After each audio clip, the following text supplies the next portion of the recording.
So welcome, guys, to episode 4 of Sunday Table Tennis Live. We got a big star on the show this week, as you've seen from our social media posts and updates throughout the week. Going back to last week, we had Johnny Cowan on last week.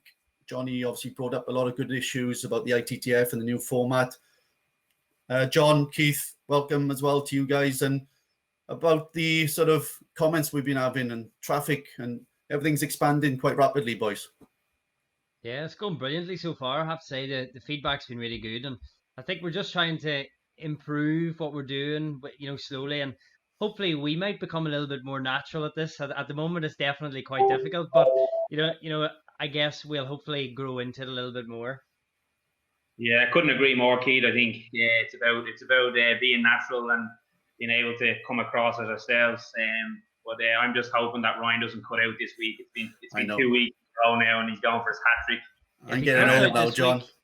If he cuts out this week, he's gone. I got to go to the toilet in the middle of the show. I'm getting old, So I hope I don't cut out. I see the fan is whizzing around already, so let's hope my computer doesn't overheat. But if it does, I'll be back. I did hear, Ryan, that a good friend of ours, Stephen Gertson, was giving you a bit of stick about those glasses. So I'm surprised to see you wearing them today. Glasses are off today. Glasses are off. Hey, you're inspecting that fan. You're inspecting the fan, are you? I am expecting the fan to go off. But John, I can see on social media, you said just before we came on air that you've been trying to avoid all my clips all week, but you've been trying to avoid the market, haven't you? All the bloody food and drinks you're having down there. Looks good though, down in Melbourne. Yeah, just coming out of the hard lockdown now, so it's great to get out and get a coffee and a nice croissant in the market. So yeah, life is good. Well, hopefully life will get back to normal. Anyway, moving on with the show. Like I said, we got a big star coming on. Keith, let's introduce our star.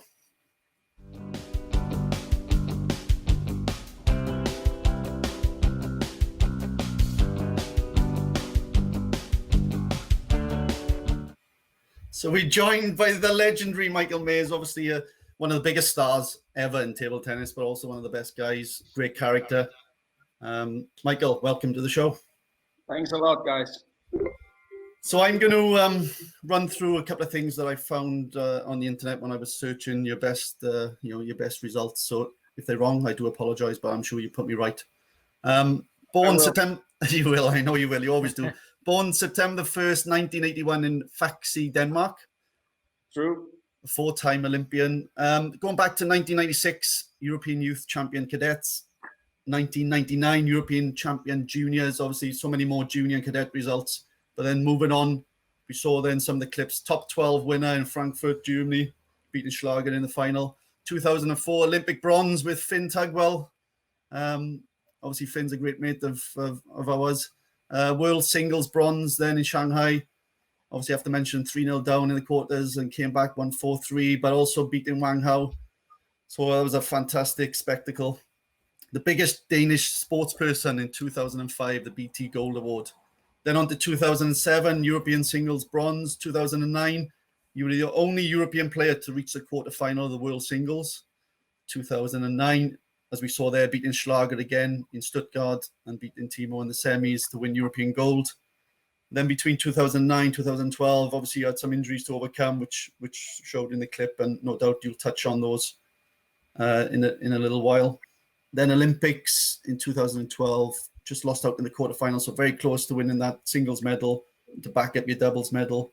European Cup then coming back, beating Ovtcharov there, as we saw, runner-up in the top 12, European Cup. 2016, decided to retire after some injuries forced you and the decision for an early retirement. But in February 2018, back to good fitness. I wouldn't say full fitness, but you can obviously comment on that. Good fitness. Highest world ranking of number 8 in January 2010, but beat so many of the good players over the years. How accurate was that, Mike? Sorry? How accurate was that, the CV? Did I miss anything? The sound is a little bit late. Oh, sorry. Did I miss anything of your CV? No, I'm sitting here and getting emotional, Ryan. What do you think about the clip? Obviously, 2 minutes of your best footage. Did it bring back good memories? On a Sunday morning to see all the clips. I mean, it's some of my biggest experience in life. I mean, it's running through in 2 minutes. It's nice to watch. Like I've got obviously I've known you a long time. I lived in Denmark for 2 years. I've seen you coming up from a young lad right through the cadet juniors. Then we moved to Dusseldorf and lived there for a couple of years. Obviously, then you exploded onto the scene and you were beating all the best players then in the late 90s, early 2000s. Two like small stories I've got to share with everyone. One, if you remember, I shaved my hair off. So you had skinheads all the time. I decided to have a skinhead. And then we came to the World Championships and you came up to a guy and you started ruffling his area knuckles, and it was the wrong guy. It was a guy from Scotland, Pete Lugden. So that was, or you grabbed his ears or something. I can't remember exactly what he did. Was you and Terry always did it to me, and then I thought I saw you from behind, sitting and eating dinner, and then now I got him. Now we can escape, and then it was the wrong guy. I was so embarrassed. I remember. Peter's claimed the fame, and then we played doubles in a match. It was in the second hall, I think, when we played for Dusseldorf. You played a few matches for the second team, as you were getting into the first team, and we played doubles. And for some reason, I played a shot that was left with just a handle in my hand. You decided to get in the way. I hit your body, left with a handle. You thought it was funny. I didn't think it was that funny, but you thought it was really hilarious. And I had to borrow your bat then to play the rest of the match out. But good memories. Really good memories in Denmark and Dusseldorf. Many good memories. Very good memories. Okay, we'll start off with the questions, unless the guys want to chip in with something. Because Keith, you watched Michael a lot. I have to say, Michael, it's a great privilege to have you part of the show. I'm a left-hander like you are. I grew up watching yourself. Both yourself and Timo were my two favorite players. I will definitely give you the age that you had the character. You were very charismatic on the table, and I think it would be safe to say you're renowned as the David Beckham of table tennis, and you certainly inspired me to play table tennis, and I'm sure there's thousands of other kids across Europe and across the world that probably feel the same way. So, and I'm fairly sure I'm not the only one that's stuck on a headband now and again to play a few forehands. Yeah, definitely. Okay, John, I think you've got the first question there. Yeah, Michael, when did you first realise that you made it in table tennis? What was the first real moment for you? I think there have been certain moments, but I remember I was playing the European top 12 juniors, and I think after the first day I was sitting and having dinner with my coach Peter Sarge. He was following me through all my career, and then he told me there is one guy who wants to say hello to you, and he's from a German club called Düsseldorf, and I was like, what the fuck you want to talk to me about? And, he came and I had water and he had coffee, and he said, I would like you to come to Düsseldorf. I think you have big potential, and so on and so on. And at first I was like, okay, I have to play tomorrow. I have to win this tournament. So I didn't give it that many thoughts. But back, he called me again and said, are you up for something? And I had to make a big decision what I want to do with my life. I want to stay in Denmark and have fun, or I want to take this really, really serious. How old were you then, Mace? Were you 16? 16, yeah, 16. Yeah. So it was a hard decision for me. I love my friends and my family back home, but it was also an opportunity for me to try to reach my goals. But I didn't make it there. But certain point in my career, it was definitely the most important moment that I said yes to join Düsseldorf. It was my education. I got there in a young age. Fantastic. Yeah, amazing. Very good. You've obviously got some amazing career highlights, as Ryan called out. Some that most can only dream of. Which one for you is your biggest highlight, and why would you say so? The European Championships gold medal in singles is the biggest one for me. The reason is that singles, it's gold. Gold always beats silver or bronze. So for me, it's the biggest highlight of my career. But other things also means a lot to me. Our European gold medal in teams in Denmark, it was. I mean, you're used to win alone in table tennis, but here you have a whole team to share it with, and in Denmark, and it was huge. It was also a really, really great moment for me. And just, I missed that off the CV. Obviously, gold in team two. I was there watching you. I was, yeah, it was brilliant. What an atmosphere that was with Benson, Monrad, Finn, you. Fantastic. Yeah, I mean, it was like a combination of this generation in Denmark. And I mean, he did a fantastic job, not only for me, but for Danish table tennis. And it was just a great experience to win with somebody and have these memories to share. When I speak to Finn or Monrad or Alan now, I mean, often we talk about this championships, and it's just nice to share it, have somebody to share it with. Sarts was, sorry, Keith. Sarts was good for me as well. Obviously, I was 500 in the world, and he took me up to like 170 in the world. Obviously, not as high as I wanted to be, but very good job, Ryan. He done a great job. I owe him a lot. Sorry, Keith. Sorry to butt in. No, it's just a quick one. It's more of a personal question, actually. But when you're on the brink of something like that, you're about to win European Championships. You've worked your whole career towards something like that. What advice would you give to people in that position? To rather than bottle it, take it with full hands. And what advice would you give to younger kids listening in? I mean, I think the most important advice you can give is, I think for me at least, the two very important things when you're young. You need to have fun. I mean, you need to enjoy the ride, and you need to be aware it's really hard work. I mean, you wake up every morning, it's dedication. And even if you do all the right things, it's not a big percentage that you will make it, and you have to accept it. But most important, you have to enjoy it. I mean, you have to enjoy to play matches. I see many of the young generation, they are like Supermans in the practice hall, but when you enter a competition hall, they're different players, and it's not the right way. Yeah. We're talking about hard work and dedication. Coming away from table tennis now, you appeared on the Danish version of Dancing with the Stars. Tell us about that experience. Oh, terrible. Yeah, really? You didn't enjoy it? No. I mean, it was hard, and I had no idea how to dance. I mean, I had no rhythm at all.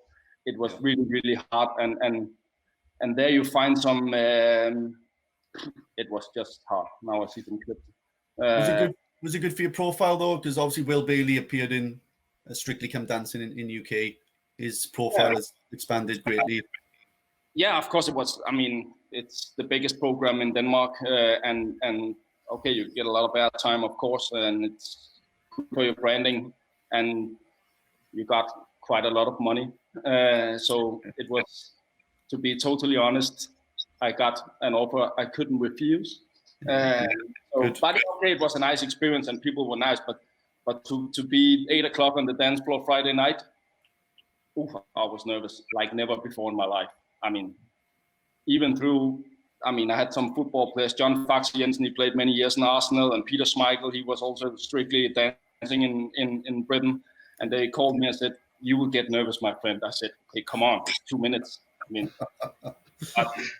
they were right. They were right. I mean, it's one thing when you know what you're doing, like with table dance, you know what you're doing. Still get nervous in some areas, but when it's not your first choice and you're doing something, I can imagine when it hits and dancing. Yeah, I know. It's tough. John's going to do the Australian version of Dancing with the Stars, I think. Is that right, John? Yeah. I'm just thinking there after Michael said about that contract, maybe the 100 million is true. Yeah, I know. I googled him yesterday. Michael May's net worth, I think it's right. Google it. You'll see how much he's worth. And fantastic. But Johnny was saying that last week, wasn't he? About ITTF should do more with the stars, make them richer. Why are tennis players, golfers getting so much money? Table tennis should be the same. We put in hell of a lot of work, lots of hours in the hole, very skill related, and the money's not really compensated fairly for top players. Definitely. No. Sorry, but the players they also have the responsibility. That's what I said actually. I mean, you got to have a character. I mean, you got to make sure your profile is up. You got to be marketable and these sort of things as well. Michael, you're well known for your tattoos. What was the first tattoo you got, and which is your favorite tattoo? My first tattoo. I mean, unfortunately, my father died at a young age, and I got a family ring from him. And actually, it was stolen from me a couple of months after he died. And it's been a family ring for generations. So I got the ring tattooed on my arm. This one. Yeah. Okay, very. It's actually an old English coin. Okay, never mind. So it was my first tattoo, and obviously it's also the one for me. So your dad was English or had some English blood in him? He was English. Yeah. So, not Welsh. You know, No. Finn's father was Welsh, so that's why I like Finn probably a little bit more than you. But yeah, Welshmen together. We'll change that one. I just following on from your tattoos, you know, it's very well known that you have an amazing character in table tennis, and to be honest, arguably one of the greatest characters that's ever graced the sport. You know, I guess where I'm going is, you've had your fair share of yellow cards and red cards, and I guess, you know, where does your mind sit with that? You know, do you think it's important that your character is shown, or what's your thoughts? Obviously, I got too many red cards and yellow cards, and it was not good for my games. Good for my game. But on the other side, it's who I am. I mean, of course, I got help to control it because it was not good. But on the other side, it was also my desire to win. I mean, you can't take it all away. And I think in sport in generally, be honest, show who you are. I mean, when I'm winning, I'm also extremely happy. When I'm losing, I'm extremely angry. I mean, it's part of me, and doesn't matter if I play table tennis, golf, backgammon, whatever. So in that kind of way, it's just me. So what's the craziest thing you've done? I remember at a very young age, and I'm not proud of that. I lost the Danish championships. Thomas Peterson, probably Ryan, he remember him? Thomas. Yeah. I took my rubber up and I was starting to eating it, and then I threw my rubber and I hit him. And he was like so surprised, and I was angry but very embarrassed. So I got hard for that. Passion obviously is quite tough. We talked about it, I think, in week one, lads, where you're right on the edge of the cliff. Sometimes you drop off. But yeah, table tennis, you play all the time. You come back, you learn from it, and then you progress. But I think you're right. I think if you took some of that out of your game, it would change the way you play the game. So it's nice to see it wearing, you know, your heart on your sleeve and showing your real emotion. So it's really refreshing, actually. That probably was also good for our generation, that you have Timo. He was like the German straight guy, Mr. Nice Guy, and then you have the crazy Dane. I think people enjoyed our matches. Unfortunately, he won a bit more than me, but I think for European table tennis, we had like two different characters, and it's very important. Certainly. So the next question's moving on to that, and you talked about Timo in Germany, but you moved at a young age, which you said about earlier. What was that like, moving to Germany at such a young age? You know, I saw it firsthand, but I'd be interested to know how you felt. It was hard. I mean, when I look back now, it was really hard. In a young age, living in a hotel room for 1.5 years. At that time, you didn't have the internet or cell phone and so on. I missed my friends and family a lot. But I always kept in mind, this is my chance in life to reach what I really want. And that kind of power took over, the things I was missing back home. Again, like I said at the beginning, it was a huge opportunity for me, and I kept focused to reach my goal. It was so good, though, wasn't it? You sit in the change just before training. You got Samsonov sitting there, Roscoff sitting there, Matsushita there, Mays there, Monrad there, and then Jenkins. Felt a little bit overawed, but I tried my best in every single session. But it was such a great environment. yeah, it was. I mean, for like for me and for young people to be able to be in Düsseldorf, it's like for a football player to join Barcelona. I mean, it's something. If you want something in table tennis, because 1 week we'd have the German national team joining us, then 1 week Charleroi would join us. You know, Say would be there, and then Timo and Fetzner and these guys would come in. It was just such a great environment to prosper. Yeah, the best. It was the best. Michael, you mentioned Peter Sars there and how influential he was in your career. Did he follow you a lot to Dusseldorf for training camps, and did he come and visit to see you? Or yeah, I mean, me and Peter's relationship is almost like father and son. I mean, he called me every day, and he went to Düsseldorf many times, followed my practice, and now he's just a brilliant coach, but a fantastic person. I mean, I owe him a lot. He's coaching Austria at the moment. Is that right? Is that still happening at the moment? Yeah. Obviously not at the moment with the coronavirus, but yeah, in general. Yeah, he's in Austria now. Just on Peter Sars, we actually recently interviewed him, and obviously he called yourself out as one of the greatest players he's ever coached. And one of the things that he mentioned was, you became obsessed with repetition. You wanted to make sure you practice to get it perfect every single time. And he actually called you out for, that's an amazing trait to have, that quest to seek perfection. And I guess that's probably also comes on to why you possibly have got yellow and red cards in the past, because you're constantly on a quest to get your best version out all the time. Would you agree with that? Or yeah, I think I will definitely agree. And again, it's always a fine line. I think when I look back now, I wouldn't change anything. But if I should change something, maybe sometimes I should drop 10 or 15%, because then I would got less injured and so on. But it was my desire to win and to be I mean, every time I entered a hall, I always told myself, when I enter this hall, I have to learn something. I have to get something out of this practice. And when I enter a tournament, I have to give my best. I'm not flying to China, being in an airport for whatever many hours on an airplane to come there not to give my best. I mean, and I always told myself, especially before big tournaments like Champions League, Europeans, Olympics, or whatever. I mean, if I can reach 1, 2, or 3% somewhere, if I can be a little bit better prepared than my opponent, then I know that if it's 9-9, 10-10, I will likely win. I mean, I have a big chance to win, and so I always kept that in mind. See, a lot of people would have seen, the spectacular stuff, the chopping, the lobbing.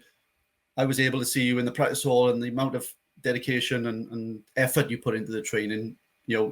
People would see that as well, when you were at big tournaments, but I saw it quite a lot. And the maturity, then after the Dusseldorf days, you started getting obviously more mature, more stronger, more able.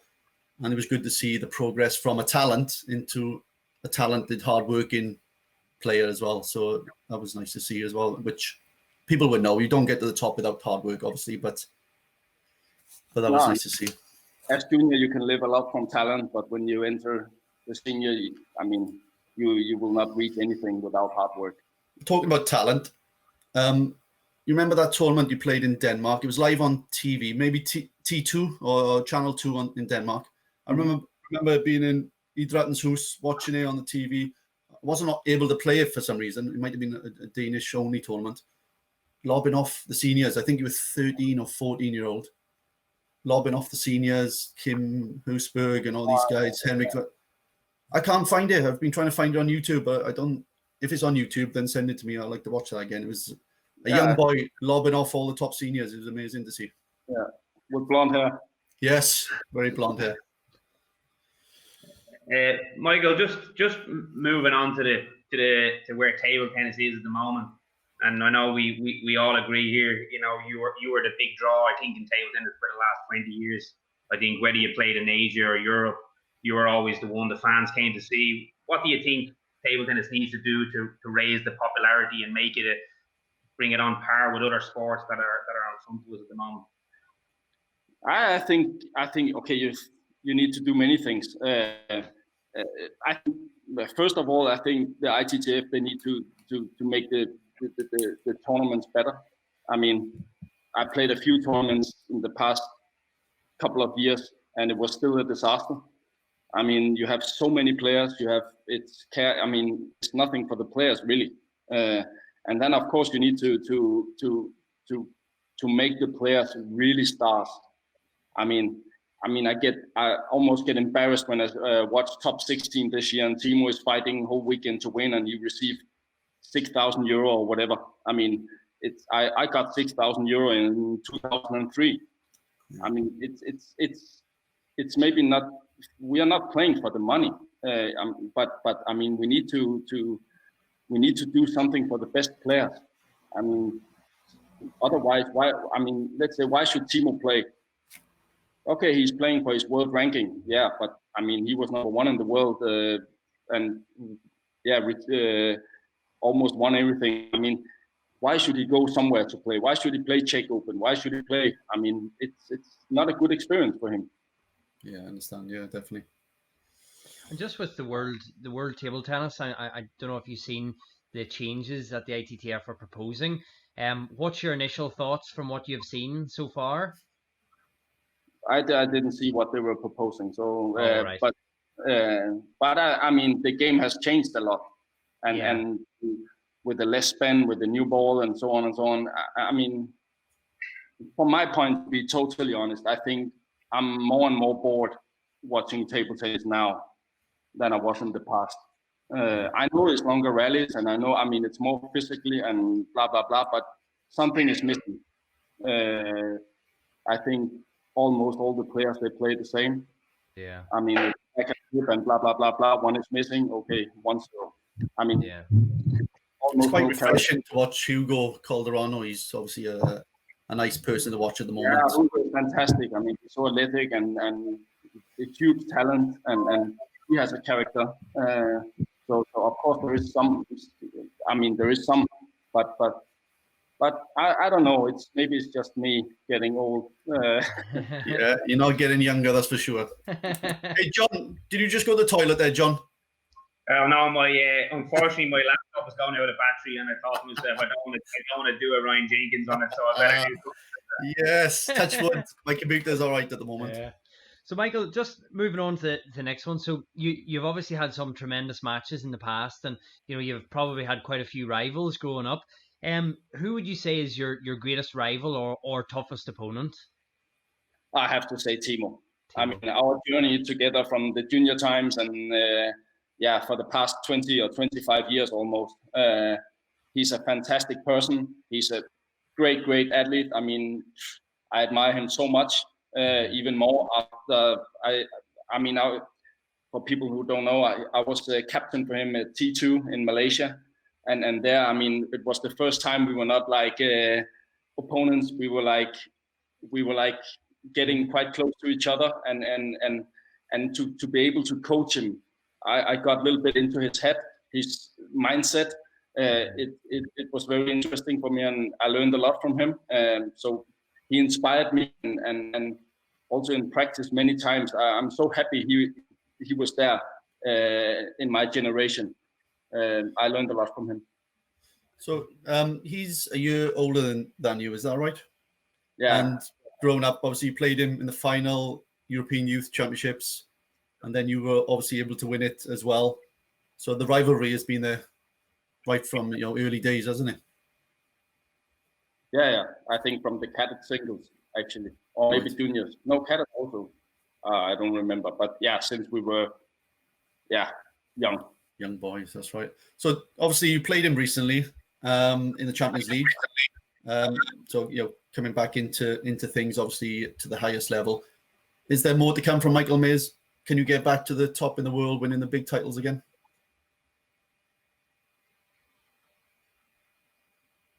I don't know if I can win the big titles, but what I know is that I cannot perform on a high level week after week. But I still think that I can reach something in certain moments. But I have to take care of my body. I cannot practice like I did before in the past.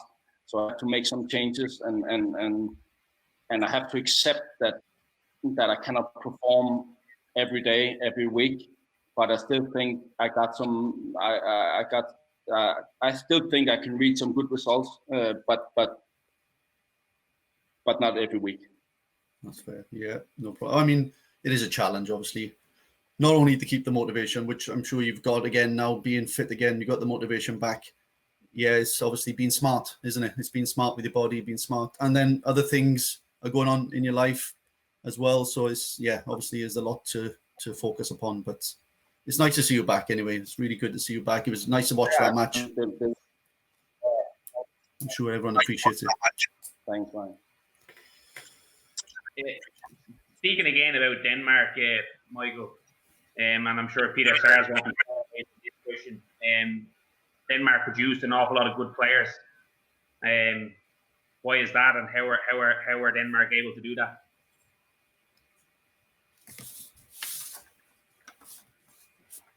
First of all, we got I think in 1995 or 96, we got probably the best coach in the world, Peter Sars, and he changed everything, and he made a winning culture.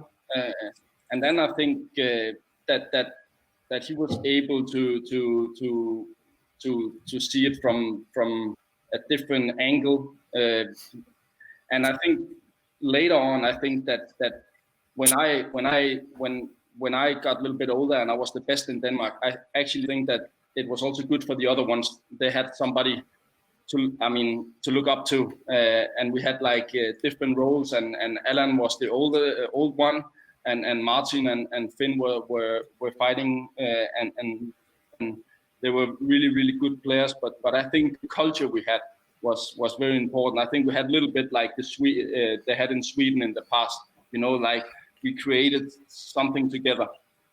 So talking about great Danish players, Michael, Claus Pedersen, 14 times Danish champion. Alan Benson, 8 times Danish champion. Martin Monrad, 6 times Danish champion.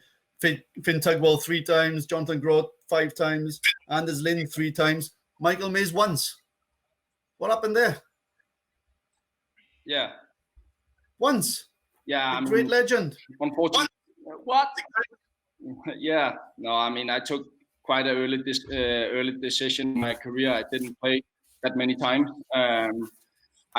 Unfortunately, I was struggling with injuries, and I was playing a lot tournaments. I was playing for Düsseldorf, a huge amount of matches, and therefore I took like a decision. It was not so important for me, so I'd rather be home for the weekend. Yeah, sure. Oh, we've lost him. He didn't like my comment about him just being once Danish champion. He thought, nah, I don't like that. He's coming back in. I'll ask him about that now, whether he didn't like that question, but obviously he answered it quite straightforward. I thought that was a bit cheeky, Ryan. He did tell you off air not to bring that up. No, he didn't.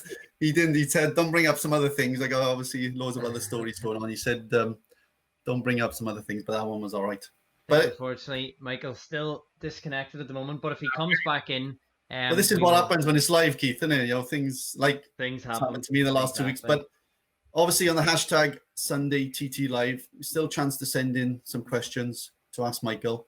We've got a couple of more questions to ask him ourselves if he gets back on. What's your thoughts so far, lads? Great guy, isn't he?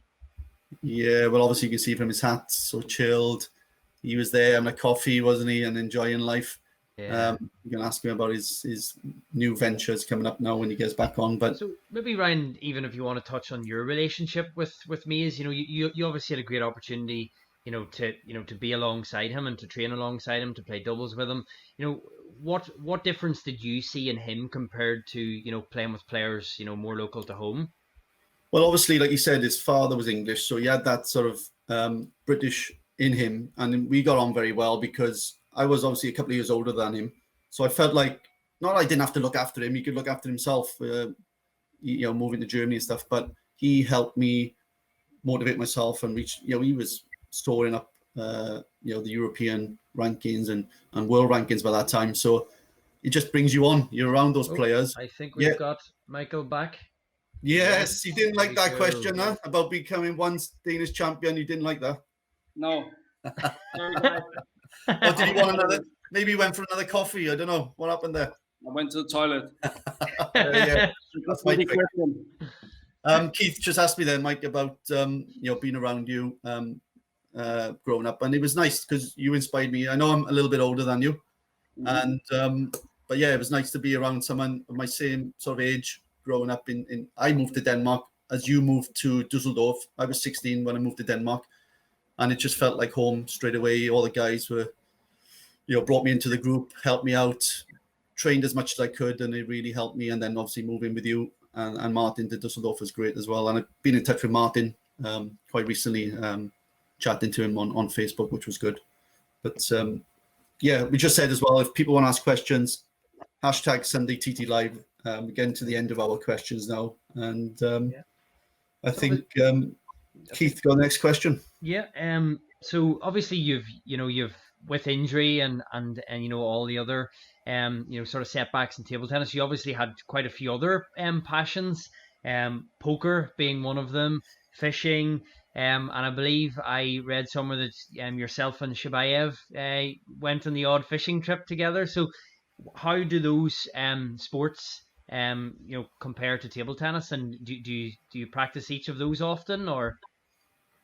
I mean, I'm just playing poker for fun now, a couple of times a year with friends.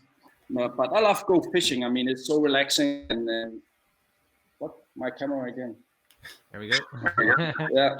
And it's so relaxing for me, especially when I was playing a lot every week and a lot of it's quite hard. Sometimes you get mentally tired.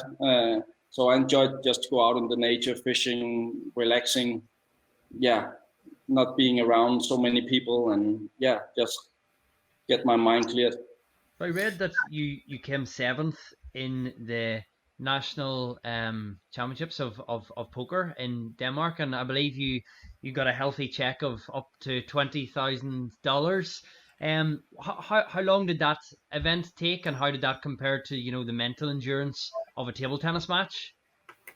Yeah, it was from Thursday to Sunday, so 4 days, and you're playing 12 hours a day, and I mean it's quite hard actually. I mean it's not physically hard, but it's mentally it's very, very hard because you have to stay focused all the time. You never know when you will get into a hard hand or a difficult hand or whatever. So you need to stay focused for a lot of hours. And then going on to something else, obviously we see you on social media now with on your Instagram and different things. The restaurant. Tell us about the restaurant, and where's it situated in Copenhagen and these sort of things. It'd be nice to know. Yeah, it's a total new world for me. It's based in Copenhagen, and it's been a small dream for me for a couple of years. So me and my partner, we were like trying to find a location for a couple of years, and this opportunity came like 6 months ago, and we bought it. And I love to be around people. I love to see happy people.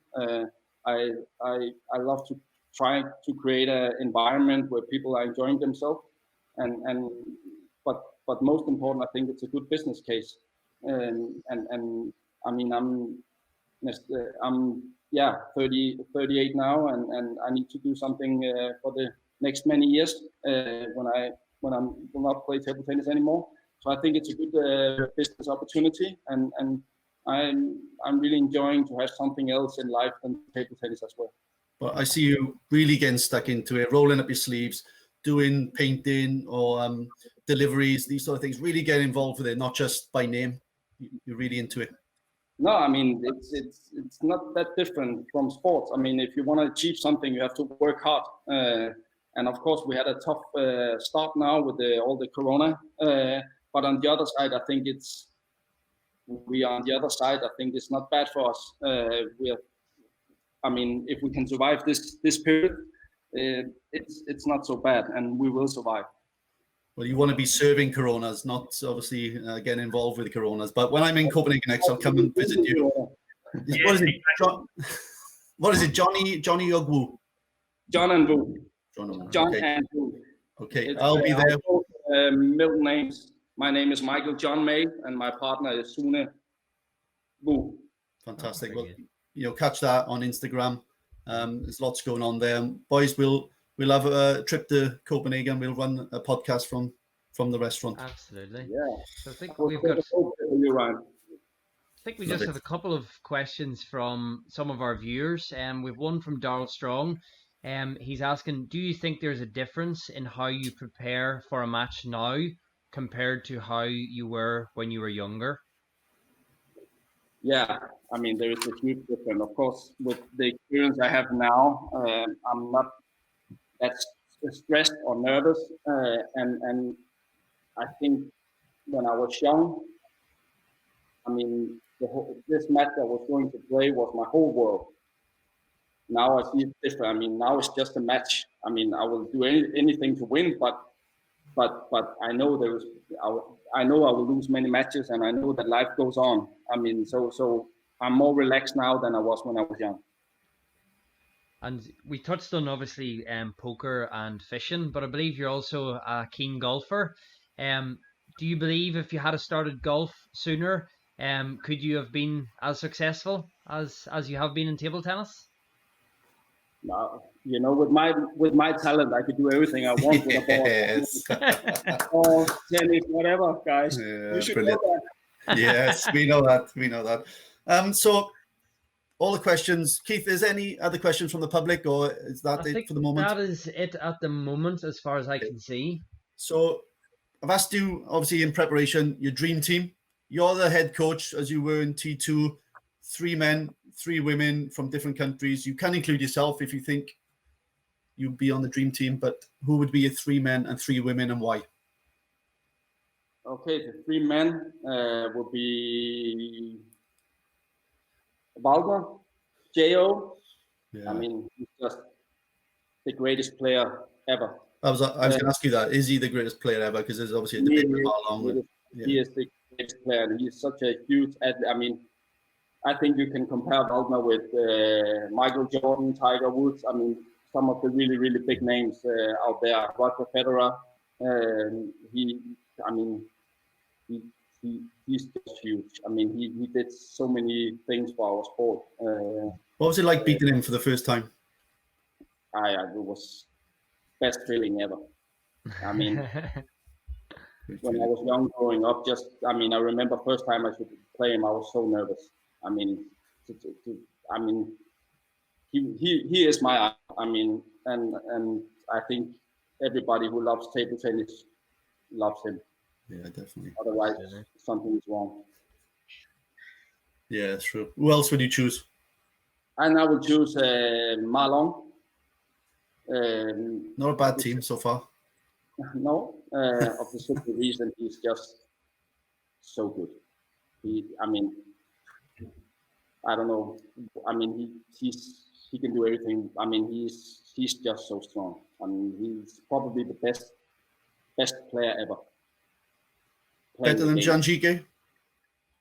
I would say better than Janjike. Yeah.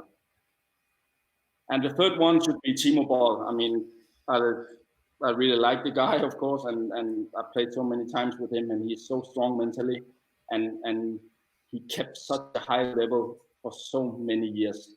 I mean, he's just a great player. John, would you like Ireland to play against that team? I think we'd have them covered. You get to the last match, wouldn't you? It'd be 2-2. Yeah. With Ashley Robinson about to go on against Marlon in the last deciding match, I think. Yeah, I think we'd just about have Marlon covered. Murphy would be running forehands everywhere. I know. And what about the women, Mike? Oh, now it's getting hard, Brian. Yes, it is. No, I was at Ding Yaping. Growing up, she was the best in the world and won so many things. And actually, I would say Tamara Boras. The reason that I think she was playing differently. High toss serve and all this sort of stuff. She was not playing the typically women's table tennis. Yeah. And the third one, see if I can remember any names. Yeah, I'm sure you will. Yeah, I will. I would say Ding Ning. No, you can't have her. 2 from China is not allowed. Oh, it's not allowed. You got to pick a Japanese or a European or Danish. Danish. Oh, Mia Skov. She won of the reasons she won Dancing with the Stars, and I didn't win. Yeah, she's better than you in that regard. Yeah, Dancing with the Stars. What's she doing these days, Mia? I have actually no idea. I don't know. Yeah, we'll find out on social media maybe. Yeah. Mike, thank you very much for coming on, giving up your time. You're a busy guy. You got obviously lots going on outside table tennis and the restaurant and everything. So really appreciate your honesty and passion. And from me, John and Keith, thank you very much for joining us, and stay safe. And then we'll see you in Copenhagen very soon. Come soon. Thank you, Mike. Yeah, thanks, you. Yeah. See you soon, Mike. Yeah, see you soon.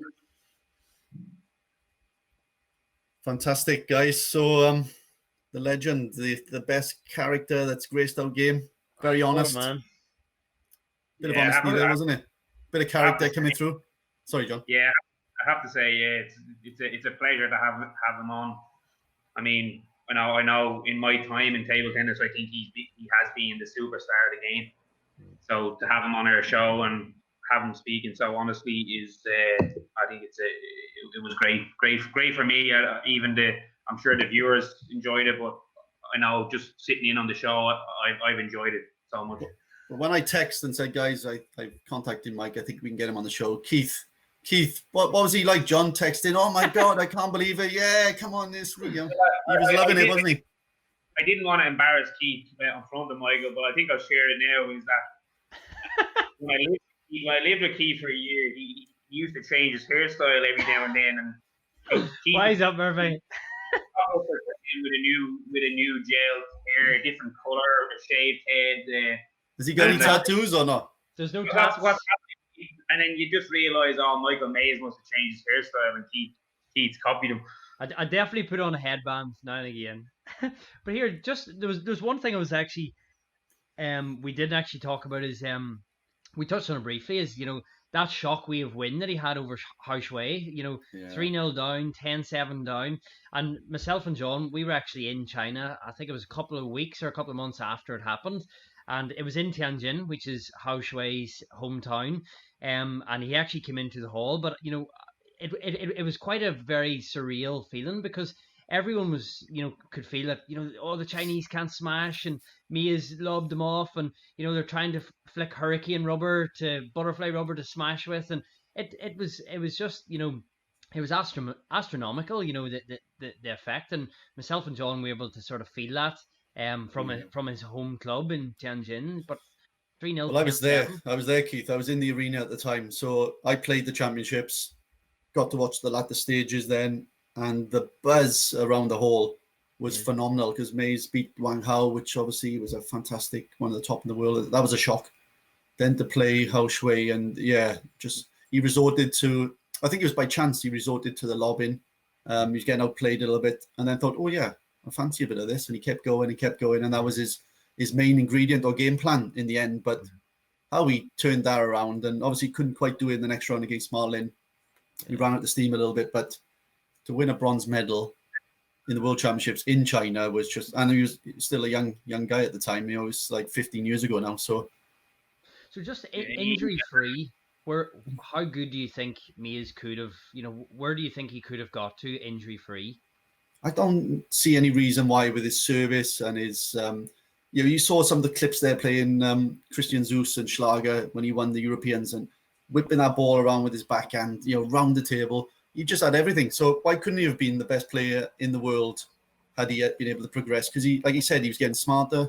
He was getting able to, protect his game a little bit better and progress in what he was doing. So, I think the interesting thing, Ryan, from my side is, and he alluded to himself, he was a big tournament player. He's got an Olympic medal, he's got a World Championship medal, he's a European champion in both team and singles. there's a lot of players, Jorgen Persson, he doesn't have the Olympic medal. Stave we had on doesn't have the Olympic medal. They're all great players. Michael clearly is a player who loved to play on the big stage. And I think, injury-free, he would have got more and more opportunities to play Olympics or the big World Championships. And I think he loved to play on that one table, that big environment where the crowd's going wild. And, he more or less always delivered. So, yeah, I think there probably was more to come from Michael had he not had those injuries. All right, good stuff, guys. So moving on with a couple of features we got every week. News of the week.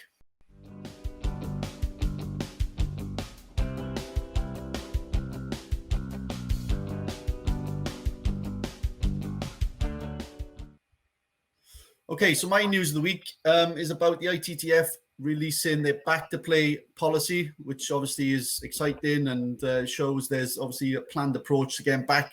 We're all desperate to get back. We're sick of the lockdown situation. It's a little bit different in other countries. It's a little bit different in England now compared to Wales. Wales is still on total lockdown except for essential. So desperate to get back in the hall, desperate to get around tournaments.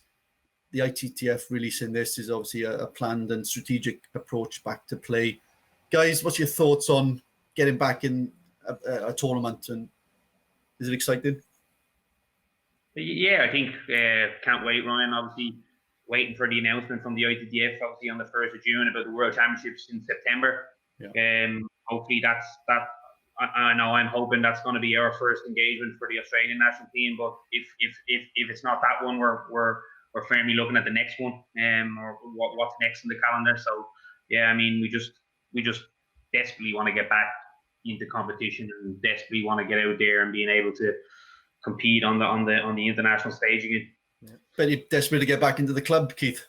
Yeah, well, actually, that we're looking at what measures we can put in place at the moment, and I think the problem we're having is that all governments and countries are taking different approaches, and this week we were talking to BBC Newsline about some of our top guys getting back playing, and the problem is as John there is sitting on a table, he was taking a 1-to-1 session this morning. These guys are going to tournaments, and at the minute we are unable to get back to training, so yeah, it looks like our opportunity is we're going to start back the club with groups of 4. Seems to be stage 1 of our process, stage 2 of our process to get back. So groups of 4, it's going to be a lot more work for us as coaches. It's going to be a lot more hands-on. So yeah, it's just a case of trying to manage that and get make it as easy for players to practice as possible. Yeah, and I just think we're probably a few stages ahead of the UK a little bit. And all those, all the things that you need to have in place to get back into the venue, the sanitizers, the balls, the issue with not pushing the same ball as the other side, and so on like that. So, we're still a little bit away from the finished article, I think. What's your news of the week, John? My news of the week is Paul Drinko moving from Germany, where he had 2 seasons, I think very successful seasons. And he's going to Morez in France, Pro A. And I know I spoke briefly to Paul on Instagram on Friday night, and he said it should allow him to maybe play some more competition, as Pro A normally they play on a Tuesday night, so rather than weekend matches in the Bundesliga. So yeah, hopefully it'll give him the chance to play more international events and be able to prepare more for the international tournament. So that's my news of the week. Paul Drinko making the switch to Pro A. What do you think the difference is between Pro A and the German Bundesliga? What's the toughest, and are there different challenges completely? I think they're different challenges, and I think that what I said about simply playing on a Tuesday night as to play on the weekend, I think it brings different challenges, and I think maybe some players enjoy to play late at night, a 7 o'clock match on a Tuesday, as opposed to say playing at 2 or 3 in the day on Sunday afternoon. But I think both probably the 2 strongest leagues in Europe in terms of level. I don't think there's much in it. You see in the Champions League, the French teams they go far. So yeah, I don't relatively I think the level is quite similar. Talking about the top leagues in Europe, the top British league, Keith. What's your news of the week? Well, I think that was my news of the week, but I think my new news of the week is Jenko didn't get disconnected. And touch wood. We still got a couple. Yeah, we still got a little bit. Yeah, that should be news of the week. But no, so the British League, they have taken the same approach as what the French association has done. So essentially, the league is over. It'll not be completed. It'll not be finished. So there's mixed views on it, and certainly we have mixed views on it as well. So essentially, urban table tennis have come in first place, but essentially they have played an extra game compared to some of the other teams in contention. Now, in saying that, that's not saying we would have won, but we were in with top three. Three or four teams could have had a chance to win. And then elsewhere, just locally for the club, we have signed a European under-13 champion, Felix Lebrun, to join his brother, Alexei Lebrun, with us. So we're really excited about that because we just recently seen an article about Felix being compared to the next Xu Jin. So it's unusual to see a 13-year-old European pen gripper. So we're very excited about that. Fantastic news. Well done, Keith. Good coup there. Do you know him, John? I do, yeah. I know him, and I believe he took up Penhold because when he was a little kid going into the hall with his dad, I know his dad's coach, Stefan Lebrun, they had a Penholded player called Shen Yan. Maybe Keith can verify this story, and he used to always stand at the side watching Shen Yan play, and he when he picked up the bat first, he wanted to be a penholder, and I think it's a credit to his parents or his dad as a coach to let him explore that, and he's probably one of the most exciting talents in Europe, and I did see that clip being compared to Xu Jin, and I think it just shows that, as coaches as well, I know we're three coaches here, we need to be open-minded to everything, and we need to allow the players to play how they see. I agree. Lovely. Guys, good news of the week. Moving on to the start of the week, Keith.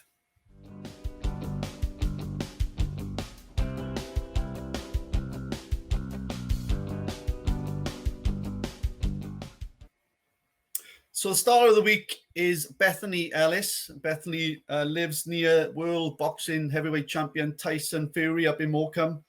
Bethany was doing her challenge. She's only run, her mother told me, 5K as a biggest distance before this challenge.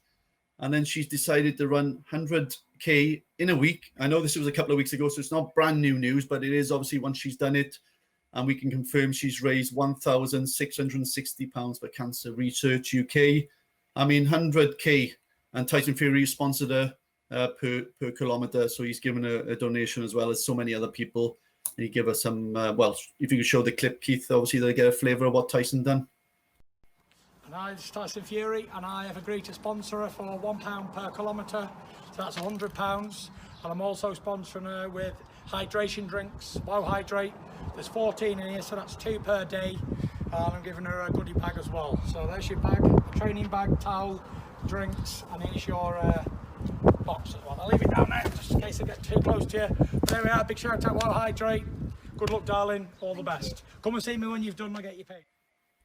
So, for anyone at this time doing these sort of challenges of raising money for the NHS or raising money for cancer research, it's fantastic. And John, during the week when we've been preparing for this podcast, you said about Ashley Robinson's sister, and Keith, you said about Kim Daybell.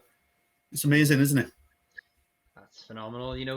I think it's just even more phenomenal. Whenever you have someone like Tyson Fury get involved with a cadet table tennis player in England. I think she's number 2 in England. So, it's fantastic. And, those little acts of kindness on Tyson's behalf is going to inspire her to do this sort of thing more often. And it'll also inspire more younger people to help out the NHS. And I think, certainly the likes of Kim Daybell, there was quite a few articles on him being on the front line. And again, a credit to table tennis, a credit to him. So fantastic. Well, Bethany, you're our star of the week, and congratulations on raising so much money now and continuing your good work going forward. What's coming up next week then, guys? We've got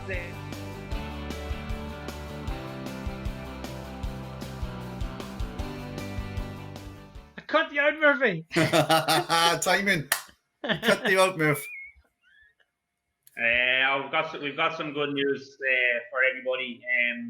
a really good friend of all of us, someone we've all played against, a player I respect an awful lot for what he's done in the game. Always done it to a great, being a great sportsman. And we have Craig Howieson coming in next week from Scotland. I know we really wanted to get someone in from Scotland, and obviously it's great that Craig has agreed to come on the show. I think Craig's been a fantastic player. He's also been someone who's combined high-level table tennis with academics and now being a teacher as well. I think he's played in 3 Commonwealth Games and numerous World and European Championships for Scotland. And we have him on to discuss everything British and Irish table tennis, players, British League, and more. What do you think, guys? What's your thoughts? I'll leave it with Keith first, and I'll come in then. Yeah, well, I grew up with Craig. Played him quite a few times, and there's no question he's a great fighter on the table.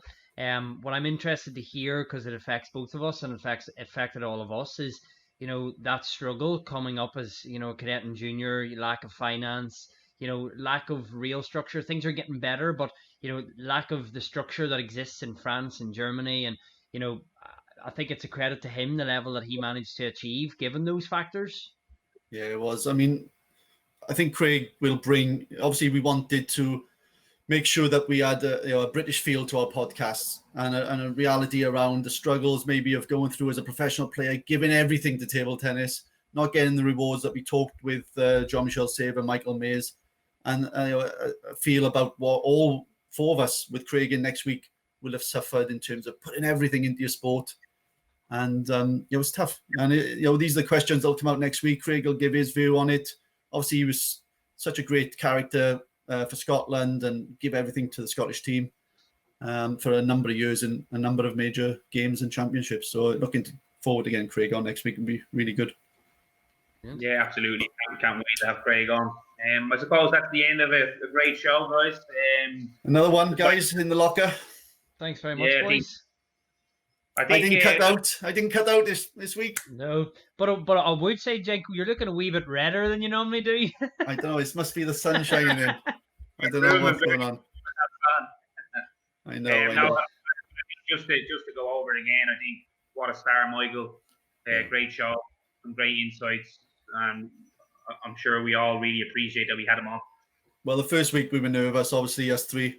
We got John me on, push things so far forward. And Johnny last week was great. Michael this week, and it's going to be Craig next week.